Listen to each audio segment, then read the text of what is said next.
buenos días, iglesia. Es un gusto saludarles. Siempre es un privilegio poder adorar a Dios juntos y también estudiar su palabra. Si estás viéndonos online, queremos darte la bienvenida una vez más. Mi nombre es Ender Palencia. Tengo el privilegio de servir acá en esta hermosa iglesia como pastor de misiones. Al pastor Juan Carlos le tocó predicar en inglés, en los servicios de inglés hoy, así que hoy tengo el privilegio de estar con ustedes. Y vamos a continuar esta serie de mensajes que lleva por nombre Viviendo con Poder. Y a lo largo de esta serie hemos visto cómo Dios nos ha dado un plan para nosotros poder vivir y experimentar su maravilloso poder en nuestra vida y a través de nuestra vida también.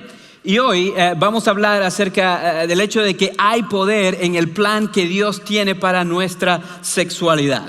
Así es, damas y caballeros, hoy vamos a hablar de SEXO aquí en la iglesia. Así que, como pueden ver, llegué tarde a la repartición de sermones y me tocó este temita a mí tan particular. Si sus niños están aquí presentes, quiero que sepan, mis hijas están aquí presentes. Yo creo que el sermón es adecuado para niños también, pero si se sienten incómodos y sienten que todavía no están listos para esto, tenemos un ministerio de niños maravillosos. Ahorita usted puede ir y dejar a sus niños y regresar para que continuemos. Pero otra vez, yo pienso que es adecuado y es bueno que los niños escuchen la palabra de Dios o este tema desde la perspectiva de la palabra de Dios también. Hoy vamos a estudiar un tema primordial o un pasaje de la Biblia primordial. Vamos a estar en 1 Tesalonicenses capítulo 4. Si usted tiene una Biblia, le invito a que vaya allí. Si no tiene, no se preocupe, los textos van a estar en la pantalla. Pero antes de leer los versículos, quiero darles un poco de contexto para que entendamos el texto mejor, lo que Dios quiere enseñarnos mejor. Lo que vamos a leer no es un texto aislado, es parte de una carta que un hombre llamado el apóstol Pablo escribió a los cristianos en una ciudad llamada Tesalónica. Esta ciudad era una ciudad de aproximadamente 100,000 personas en el primer siglo y esto quiere decir entonces que era una ciudad bastante grande. También era una ciudad que era parte del Imperio Romano, lo cual quiere decir que tenía influencia greco-romana. Y en la cultura greco-romana se enseñaba a las personas a adorar a muchos dioses y a muchos ídolos. Había templos en estas ciudades para muchos ídolos y las personas adoraban a estos dioses e ídolos. No solamente eso, sino que en esa cultura también se enseñaba que si una persona tenía deseo de hacer algo en su corazón, esa persona debía seguir los deseos de su corazón, porque seguir los deseos de su corazón los llevaba a la felicidad. Esto era lo que se enseñaba en esa época. Y en ese contexto, entonces, unos años antes de escribir la carta, el apóstol Pablo llega a esa ciudad y él habla acerca de Jesucristo. Él dice que Jesús es el Señor y que hay perdón de pecado en él. Y algunas personas creen en Jesús y se formó una iglesia allí en ese lugar. Pablo tiene que irse, pero a lo largo de los años Pablo escuchó cómo Dios había transformado la vida de muchas personas en esta ciudad, cómo ellos estaban creciendo y madurando y pareciéndose cada día más a Cristo Jesús. Así que en la carta él celebra esto una y otra vez. Él da gracias a Dios por la fidelidad de las personas en vivir como Dios quiere que vivan y los anima a seguir adelante una y otra vez. Y específicamente en el capítulo 4, en la primera porción, lo que vamos a estudiar hoy, Él los anima a seguir siendo fieles a Dios y que sean fieles a Dios en el plan que Él tiene para la sexualidad. Eso es lo que vamos a ver hoy. Ahora, antes otra vez de entrar a los puntos del sermón, quiero aclarar 3 cositas. Primero, quiero decir esto. Esta carta que estamos estudiando fue escrita a cristianos. Es decir, el apóstol Pablo no esperaba que personas que no son cristianas actuaran de esta manera. Él sabía que era lo mejor para ellos, pero él también sabía que no tenían el poder de Dios dentro de ellos, así que muy probablemente no iban a poder hacerlo. Pero como fue escrita para cristianos, aquellos que somos cristianos, entonces debemos prestar atención porque son enseñanzas para nosotros. La segunda cosa que quiero mencionar es que en esta carta y en todas las cartas de Pablo, Pablo sabe mejor que nadie que todos los seres humanos somos pecadores, todos somos débiles, todos tenemos flaquezas y necesitamos de la gracia y el perdón de Dios. Así que al hablar de este punto, Pablo no está condenando a ciertos grupos de personas, él está ayudando a las personas a entender que necesitamos de Jesús y que Jesús puede ofrecer esa gracia y ese perdón. Y por lo tanto la iglesia también debe ofrecer esa gracia y ese perdón que Jesús nos da. Y la tercera cosa que quiero aclarar es que mi trabajo hoy, mi responsabilidad no es dar una clase de educación sexual. Mi trabajo no es ni siquiera darles consejos prácticos de cómo vivir una vida de cierta forma o de otra. Mi trabajo es explorar la palabra de Dios y entender cuál es el plan de Dios para nuestra sexualidad y saber por qué hay poder en el plan que Dios nos ha dado para la sexualidad. Entonces, habiendo aclarado esto, quiero darles 3 razones que yo encuentro en este texto que vamos a estudiar, por las cuales podemos estar seguros que hay poder en el plan de Dios para la sexualidad. Y después quiero hablarles de dónde encontramos ese poder. La primera razón está en los versículos 1 al 3 y es esta: hay poder en el plan de Dios para la sexualidad porque nos ayuda a llegar a la meta final. Nos ayuda a llegar a la meta final. Mira lo que dice los versículos 1 al 3 allí en 1 Tesalonicenses 4. Dice: por lo demás, hermanos, les pedimos encarecidamente en el nombre del Señor Jesús que sigan progresando en el modo de vivir que agrada a Dios, tal como lo aprendieron de nosotros.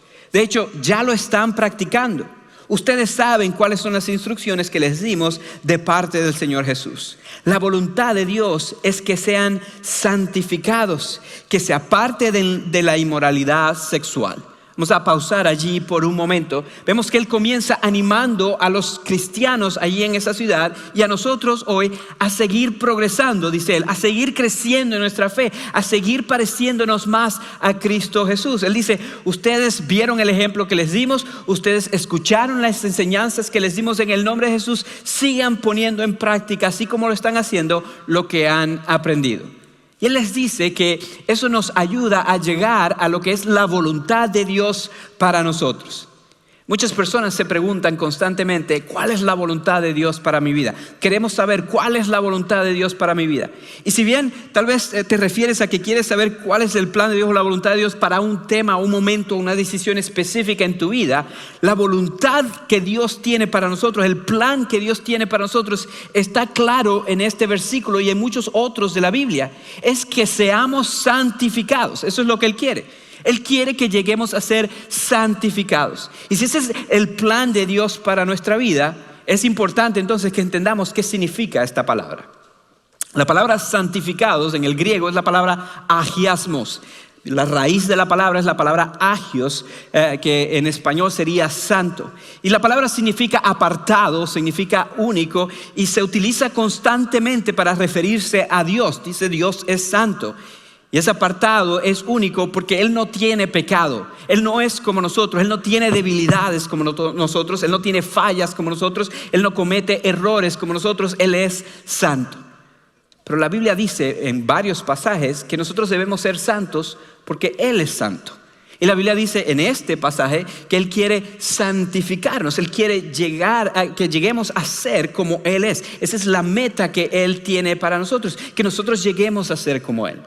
La Biblia enseña que va a llegar un día en el que, si hemos creído en Cristo Jesús, vamos a estar en la eternidad con Dios, en un lugar donde no hay llanto, no hay dolor, no hay sufrimiento, no hay angustia, no hay temor, no hay todas estas cosas que nos causan dolor aquí en la tierra. Pero la razón por la cual no hay esas cosas en ese lugar es porque ya no vamos a tener pecado en nuestro corazón. Vamos a ser santificados. Entonces lo que Dios quiere hacer es prepararnos para ese momento. Ese momento la Biblia lo llama la glorificación. Pero antes de que eso pase, tienen que ocurrir un par de cosas. Primero tiene que ocurrir algo que la Biblia llama la justificación. También se le conoce como la salvación. Y es que tenemos que llegar a un momento en el que entendamos que todos nosotros tenemos debilidades, tenemos pecados, que Dios es santo, pero nosotros no lo somos. Y por mucho que intentemos, no podemos llegar a ser como Dios, perfectos como Dios, en nuestras propias fuerzas. Pero Dios, por amor a nosotros, envió a su Hijo Jesús a morir en una cruz para pagar por nuestro pecado. Y si ponemos nuestra fe en Él, podemos ser perdonados y apartados, somos justificados para un día vivir en la eternidad con Dios. Esa es la primera cosa que tiene que ocurrir. Y tal vez eso no ha pasado en tu vida. Mi oración es que hoy llegue a suceder. Pero yo diría que la mayoría de personas que me están escuchando hoy, sea que están en este auditorio o están en el internet, probablemente eso ya ocurrió en su vida. Pero si somos honestos, sabemos que todavía no hemos sido santificados, ¿verdad? Todavía tenemos luchas, todavía tenemos debilidades, todavía tenemos fallas. Entonces la mayoría de nosotros estamos ahí en el medio de esas dos cosas.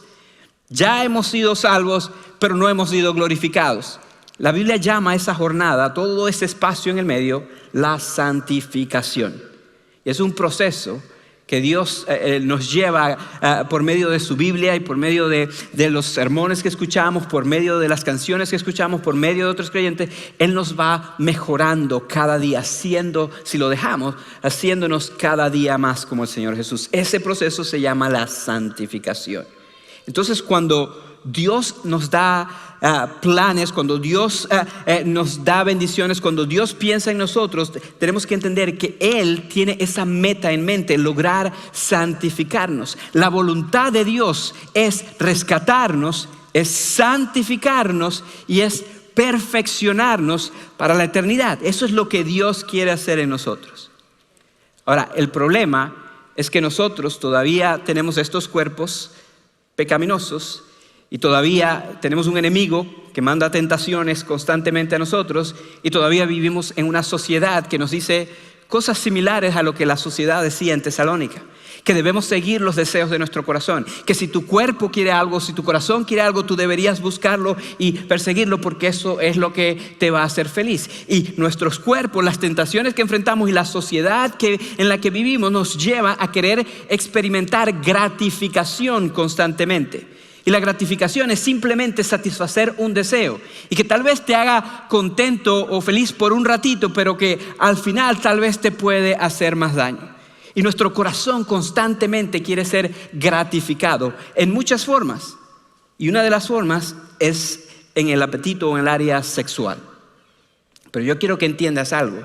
Dios está más interesado en tu santificación que en tu gratificación. Nosotros constantemente le pedimos cosas a Dios que son para nuestra gratificación. Queremos cosas para satisfacer nuestros deseos ahorita o nuestras necesidades ahorita. Pero Dios siempre tiene en mente la meta a largo plazo, que es la santificación. Y muchas veces eso incluye que nos dé límites y nos diga que no a ciertas cosas por nuestro bien. Creo que la mejor manera que puedo explicar esto es usando a nuestros hijos como ejemplo. Aquellos que somos padres sabemos que amamos a nuestros hijos con todo nuestro corazón.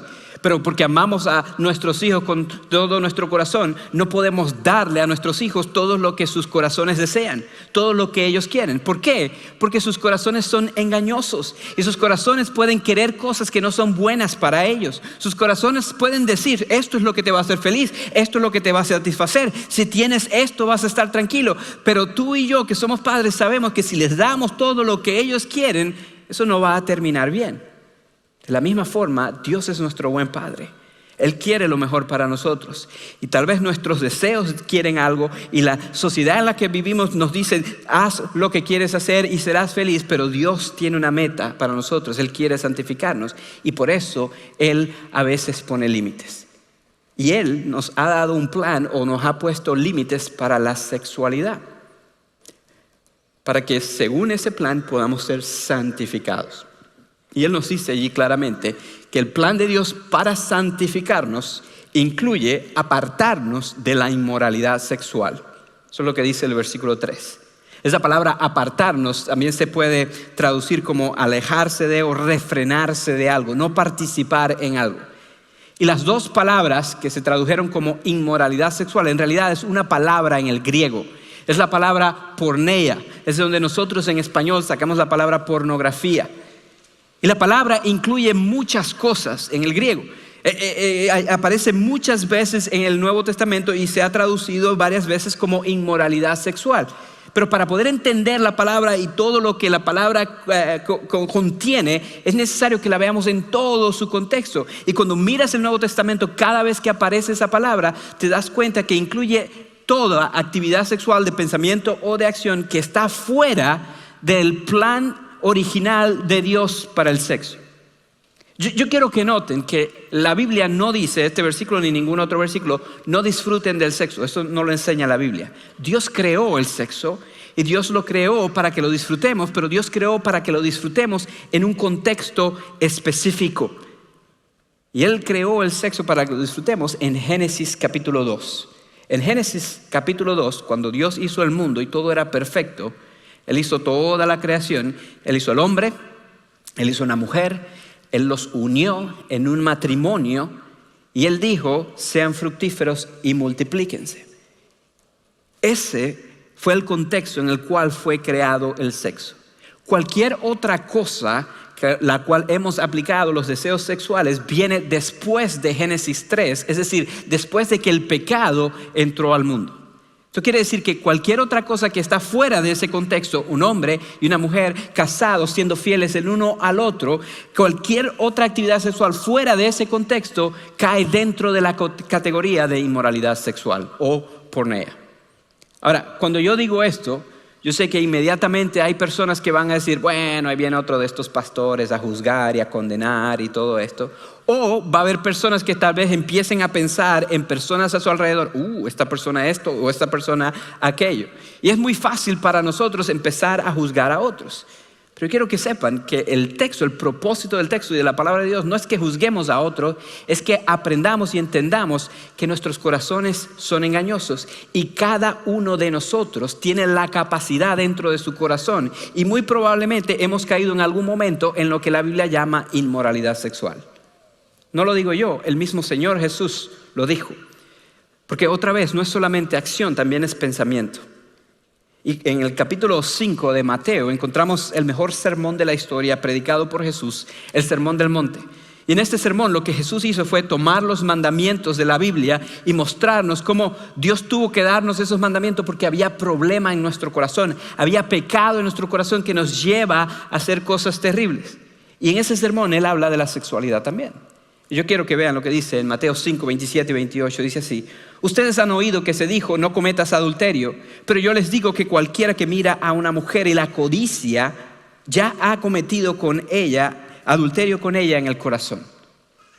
Y ahora pueden decir, solamente está hablando a los hombres o qué sé yo. Amados, el punto es, el que está haciendo Pablo y el que hizo Jesús, es que los seres humanos tenemos un corazón engañoso y nos puede llevar a cosas terribles. Por lo tanto, el mejor plan para la sexualidad no es seguir los deseos de nuestro corazón. El mejor plan para la sexualidad es el que Dios nos ha dado, porque es el que nos lleva a la meta que Dios tiene para nosotros. Entonces hay poder en el plan de Dios para la sexualidad porque nos lleva a la meta final. Pero eso me lleva a la segunda razón por la cual vemos en este texto que hay poder en el plan de Dios para la sexualidad. Y es que hay poder en el plan de Dios para la sexualidad porque nos protege a nosotros y a otros de daño. Yo quiero que vean lo que dice los versículos 4 al 6 allí en 1 Tesalonicenses capítulo 4, dice así: que cada uno aprenda a controlar su propio cuerpo de una manera santa y honrosa, sin dejarse llevar por los malos deseos como hacen los paganos que no conocen a Dios. Y que nadie perjudique a su hermano ni se aproveche de él en este asunto. El Señor castiga todo esto, como ya le hemos dicho y advertido. Vemos ahí claramente que Él dice que nadie siga nada más los deseos de su corazón. Está hablando de los cristianos. Y Él dice, los que no conocen a Dios tal vez vivan de esta manera, pero los que conocen a Dios no debemos vivir de esta manera. Y Él nos dice por qué. Él dice porque esto hace daño a otros y eventualmente tiene consecuencias para ti, te puede hacer daño a ti. Entonces, si Dios nos da un plan para la sexualidad, es porque nos está protegiendo a nosotros y está protegiendo a otros a nuestro alrededor. Amados, a veces vemos las instrucciones de Dios como un montón de reglas y pensamos que Dios no quiere que disfrutemos o que Dios no quiere que tengamos diversión. Pero yo quiero que entiendan que las instrucciones de Dios vienen para nuestra protección y la protección de otros. Dios ama a los seres humanos y Él quiere proteger su creación que fue hecha a su imagen y semejanza. Cuando Él dice no robes es porque Él sabe que si robas le vas a hacer daño a alguien y eventualmente tú vas a tener consecuencias. Cuando Él dice no mates es porque Él sabe que si matas vas a hacer daño a alguien y vas a tener consecuencias. Cuando Él dice no mientas es por la misma razón. Y cuando Él nos da un plan para la sexualidad es porque Él quiere protegernos a nosotros y a otros. Tenemos que entender que Él puede ver peligros que nosotros no vemos. Hace unos años atrás fui a un retiro de ayuno y oración con 4 pastores amigos y hacíamos esto cada año Y por 5 días no comimos nada, solamente agua. 5 días no teníamos internet, no teníamos contacto con nuestra familia. Estábamos alejados de todo solamente para orar y buscar al Señor. Estábamos nosotros, una guitarra, un montón de botellas de agua y las Biblias. Eso era todo. Estábamos en un lugar remoto en las montañas de Colorado. Y es increíble lo que pasa cuando dices que no a todas estas cosas para estar con Dios. Experimentas a Dios de una manera única. Y en esta ocasión en particular fuimos a las montañas de Colorado. El día 4 yo salí a caminar, a meditar un poco, y cuando estaba caminando me encontré con un camino que parecía llevar a la cima de una montaña que había querido escalar desde el primer día que llegamos a ese lugar. Yo veía la montaña y decía, si yo subo ahí me imagino que la vista es espectacular. Voy a poder ver las montañas y la ciudad, y yo quería subir. Y en este momento llegué al camino que parecía llevar. Y yo dije, bueno, tengo que subir. Pero inmediatamente, no sé si el Espíritu Santo o el sentido común empezó a analizar. Y dije, mira, Ender, tienes 4 días sin comer absolutamente nada. Estás débil, casi no puedes ni caminar. No solamente eso, estás en Colorado, en la altitud a la cual no estás acostumbrado. Y no solamente eso, sino que pronto va a anochecer y no hay ninguno de tus amigos aquí a tu alrededor. Estás solo en medio de las montañas en este momento. Pero yo dije, ¿sabes qué? Hoy es el último día, mañana nos vamos. Yo no sé si voy a tener la oportunidad de regresar aquí, así que voy a subir. Y empecé a subir. Y cada vez se hacía más inclinada la subida. Y llegué a un momento donde empecé a ver un lugar y yo dije, esta tiene que ser la cima de la montaña. Si llego ahí puedo llegar a la cima y ver la vista que quiero ver. Y subí a ese lugar solamente para darme cuenta que no era la cima de la montaña, sino que tenía que seguir subiendo. Entonces veía otro lugar y decía, ¿sabes qué? Esa es la cima de la montaña. Y seguía subiendo solamente para darme cuenta que esa tampoco era la cima de la montaña. Y eso me pasó como 4 o 5 veces. Hasta que llegué a un punto donde dije, esta tiene que ser la cima de la montaña. Ahí está, yo puedo ver ya la vista, puedo ver que no hay más montañas. Esto tiene que ser. Y cuando miré una vez más para arriba para ver hacia dónde estaba yendo, veo ahí en la cima de la montaña un león de montaña mirando hacia abajo. Como a 30 pies de donde yo estaba. Y obviamente me paralicé por unos segundos, pero después dije, yo no voy a esperar hasta que el león diga lo que va a hacer, ¿verdad? Y yo sé que uno no debería darle la espalda a los animales salvajes en su hábitat natural. Y yo sé que uno no debería correr, pero les aseguro, eso fue exactamente lo que yo hice. Yo dije, paticas, ¿para qué te tengo si no es para correr? Y corrí lo más rápido que pude. Me tomó como 1 hora llegar arriba, me tomó como 5 minutos llegar abajo. El Señor me dio fuerzas no sé de dónde y gracias a Dios llegué abajo bien. Pero cuando estaba ahí abajo tratando de calmarme y pensando en todo lo que acababa de pasar, sentí que el Señor me dijo algo importante. Que a veces queremos llegar un poquito más allá, que queremos alcanzar un poquito más en muchas áreas de nuestra vida y no sabemos los peligros que están allá adelante. Y si Dios nos pone límites es por algo. Y amados, yo quiero que sepa, la Biblia enseña que el enemigo, el diablo, es como un león rugiente buscando a quien devorar. La Biblia enseña que Él quiere robar, matar y destruir. Él no quiere que tú experimentes la vida que Dios tiene para ti. Y yo te aseguro que una de las cosas que Él va a usar para atraerte son tus deseos sexuales. Y si Dios nos da un plan es porque Él quiere protegernos. Y debemos vivir en ese plan. Porque el pecado sexual, mis queridos, hace daño a quienes participan del mismo. Y no solamente a quienes participan del mismo, el pecado sexual también hace daño a los que están alrededor de los participantes. Yo creo que todos hemos visto de una forma u otra cómo el pecado sexual hace daño. Como lo que comienza con tal vez una pequeña imagen se convierte en una adicción completa que la persona no puede salir hasta que lo encuentren y entonces tiene que pedir perdón y hace un montón de daño. Hemos visto cómo lo que comienza como una pequeña conversación, un pequeño coqueteo, se convierte en una relación de adulterio que hace daño y daña a un matrimonio. Hemos visto cómo lo que comienza nada más como una salida ahí a escondiditas termina en un embarazo que no fue planeado. Todos hemos visto cómo esto trae cosas a nuestra vida que no esperamos, inclusive muchas veces daño y peligro a nuestra vida. Y por eso, mis amados, Dios nos da un plan. Y la mejor manera de vivir es sometiéndonos a ese plan. Por eso el apóstol Pablo también en otra carta, él dice lo siguiente en 1 Corintios 6, 18, huyan de la inmoralidad sexual.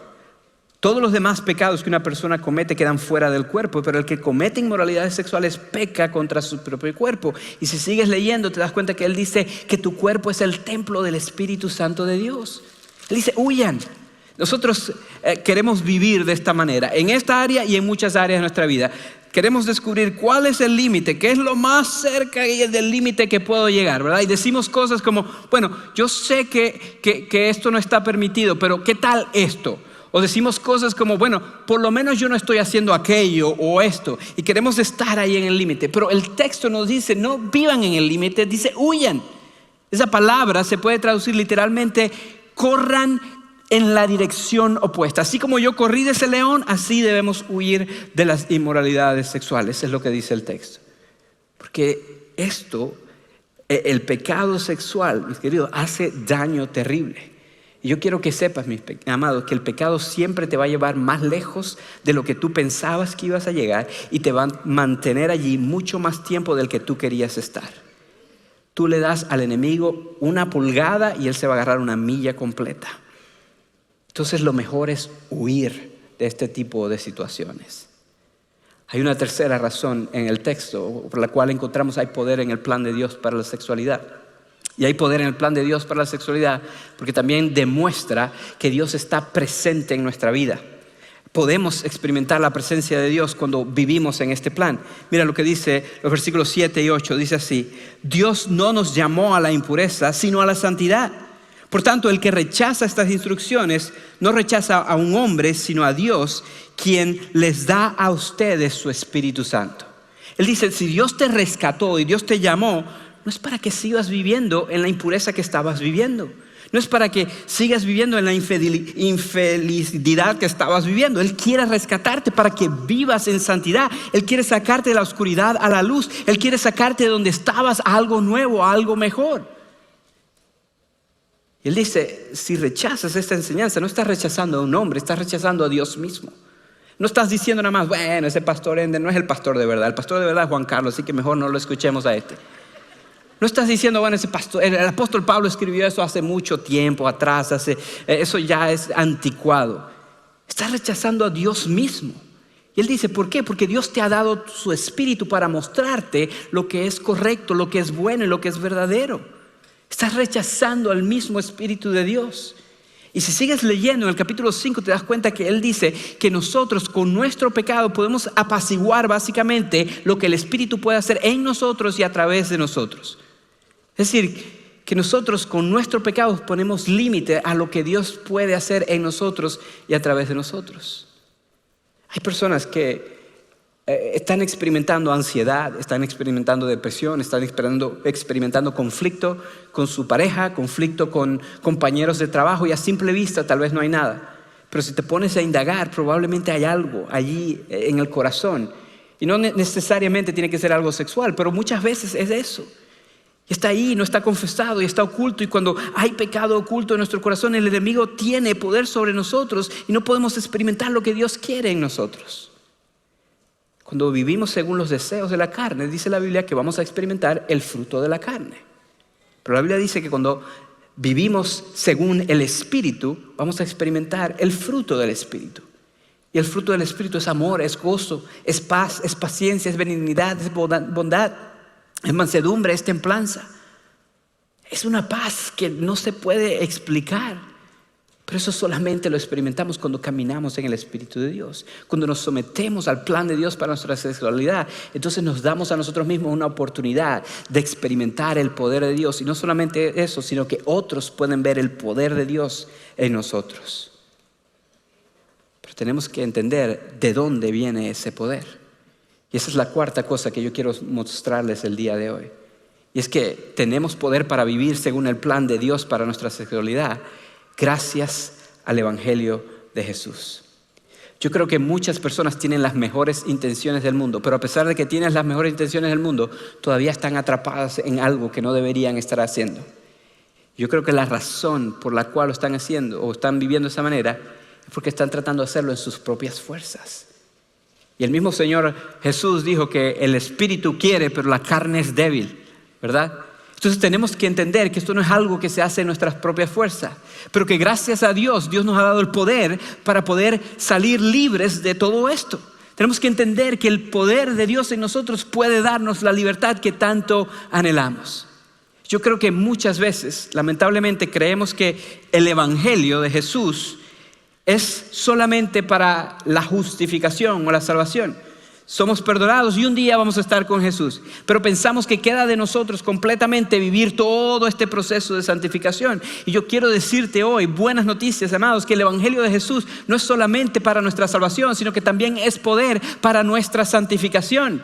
Yo quiero que sepas, mi amado, que así como nosotros no tenemos el poder para salvarnos a nosotros mismos, no tenemos el poder para santificarnos a nosotros mismos. Pero así como Dios en su gracia y en su amor proveyó un camino para que podamos ser salvos, Él también en su gracia y en su amor provee un camino para que podamos ser santificados. Él nos da el poder, amados.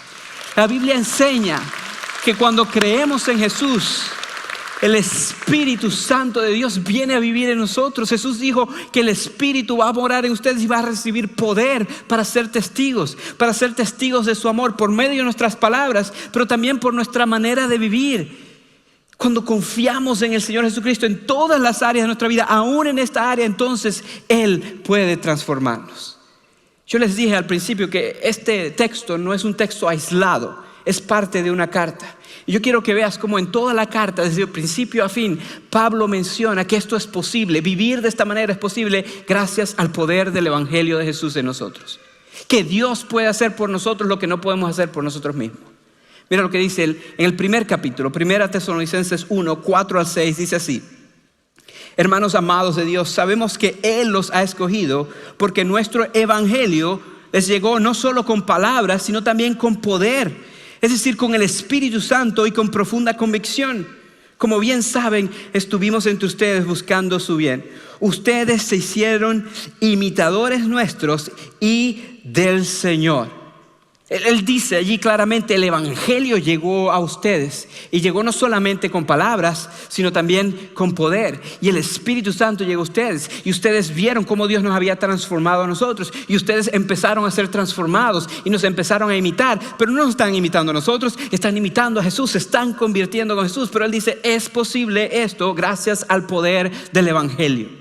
Esa palabra evangelio es las buenas noticias de que Jesús murió en una cruz por nosotros, de que Él hizo por nosotros lo que no podemos hacer por nosotros mismos y que si nos rendimos ante Él, Él puede transformarnos. En el poder del evangelio podemos vivir de esta manera. Yo quiero que vean cómo termina la carta. En el capítulo 5, versículo 23 al 24 dice así, ahí mismo, 1 Tesalonicenses, que Dios mismo, el Dios de paz, los santifique por completo y conserve todo su cuerpo, espíritu, alma y cuerpo, irreprochable para la venida de nuestro Señor Jesucristo. El que los llama es fiel y así lo hará.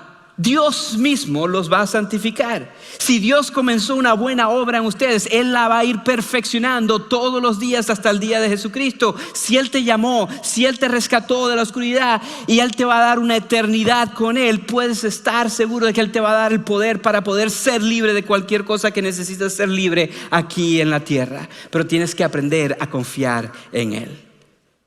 Tienes que dejar de pensar que tu trabajo es impresionar a Dios con tus acciones y entender que no puedes, pero que aún así Él te ama y Él quiere lo mejor para ti. Cuando yo conocí a mi esposa, estábamos bien jóvenes y decidimos casarnos. Mi suegra no estaba lista para eso. Sí, los pastores también tenemos suegras y tenemos problemas de suegras también. Pero mi suegra, ella simplemente, y ahora yo miro atrás y tenía toda la razón, estábamos bien jóvenes, pero nosotros estábamos decididos. Y decidimos casarnos, no fuimos en contra de ella, finalmente ella aceptó y esto fue parte de todo y todo esto. Pero por esa razón, los primeros años de mi matrimonio, yo tenía este peso en mi corazón. Yo sentía que tenía que impresionar a mi suegra, ¿verdad? Yo sentía que tenía que probarle a mi suegra que yo sí era digno de casarme con mi esposa y que yo podía cuidar de ella. Así que cada vez que venían a nuestro apartamentito chiquitito, yo me aseguraba que todo estuviera limpio, No solamente eso, me aseguraba que el único gabinete que tenía comida tuviera comidita allí para que ella viera que yo sí trabajo y sí proveo para ella. A veces inclusive le decía a mi esposa, vamos a comprarte ropa nueva para que cuando venga tengas ropa nueva, porque yo estaba decidido a impresionar a mi suegra. Pero ¿saben qué? Siempre pasaba algo que me recordaba a mí y a mi suegra que yo no soy perfecto y que no tengo todo el control.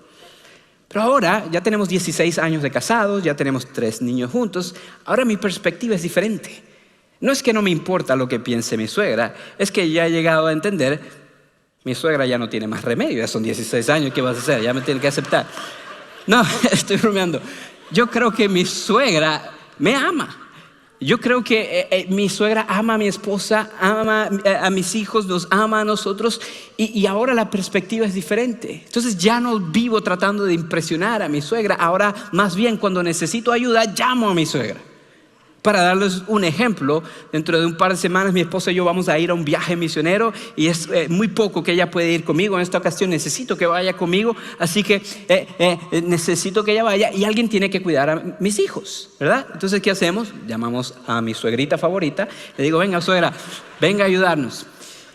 Y ella con mucho amor viene. Y cuando venga a la casa, va a estar ahí con nuestros hijos por más de una semana, yo les aseguro que las cosas no van a estar perfectas. Les aseguro que la casa no va a estar limpia todo el tiempo. Les aseguro que en algún momento nuestros hijos van a desobedecer. Les aseguro que en algún momento nuestros hijos van a usar el baño y todo esto, ¿verdad? Pero yo sé que mi suegra no está allí juzgándome. Yo sé que mi suegra me ama y está allí para ayudarnos a mantener orden y a limpiar. La perspectiva es diferente. Y hay muchos de ustedes que tal vez están viviendo tratando de agradar a Dios, tratando de impresionar a Dios y tratando de sus propios esfuerzos y caen una y otra vez porque están tratando de hacerlo en sus propias fuerzas. Yo quiero que sepas, mi amado, que lo que le enseña la Biblia es que Dios te ama a pesar de ti, a pesar de tus errores, a pesar de tu pecado, a pesar de lo que has hecho. Él envió a Jesús a morir en una cruz por ti. Entonces tu trabajo no es tratar de impresionar a Dios, tu trabajo es rendirte ante el amor de Dios. No es hacer más, es creer más y abrirle cada área de tu vida para que Él pueda entrar y limpiar y mantener orden. Y hay algunos de ustedes que no están experimentando el gozo y el poder que Dios quiere que experimente por esta razón. Algunos de ustedes inclusive tal vez estás enojado con Dios, con la religión, porque piensas que nunca vas a poder, nunca has podido. Y hoy entendiste, eso no es el Evangelio de Jesús. El Evangelio de Jesús no dice, pórtate bien para que Dios te ama. El Evangelio de Jesús dice, Dios te ama y por lo tanto tienes el poder para portarte bien. Y es muy diferente, hermanos. Es muy diferente. Si tú no conoces a Jesús, yo te animo a que hoy sea el día que tú entregues tu vida a Jesús. Y si tú ya conoces a Jesús, yo te animo que si hay un closet, y tal vez es el de la sexualidad, que no le has abierto para que entre, que hoy sea el día en que se lo entregues y que Él pueda cambiarte por completo. Déjenme orar por ustedes. Amado Dios, gracias por tu amor, por tu gracia y por tu misericordia. Gracias porque tu palabra nos enseña que somos débiles, que tenemos flaquezas y tenemos pecado, pero también nos enseña que tú nos amas tanto que proviste una solución. Y esa solución es Jesús. Y gracias que en Él tenemos un plan para todo, aún en nuestra sexualidad. Y te pedimos que por fe nos ayudes a someternos a ese plan, confiando en que hay poder en ese plan, porque nos ayuda, Señor, a llegar a la meta final, porque nos protege de mal y porque también es obvio que tú estás presente en nuestra vida. Te amamos, Señor, y oramos en el nombre de Jesús. Amén.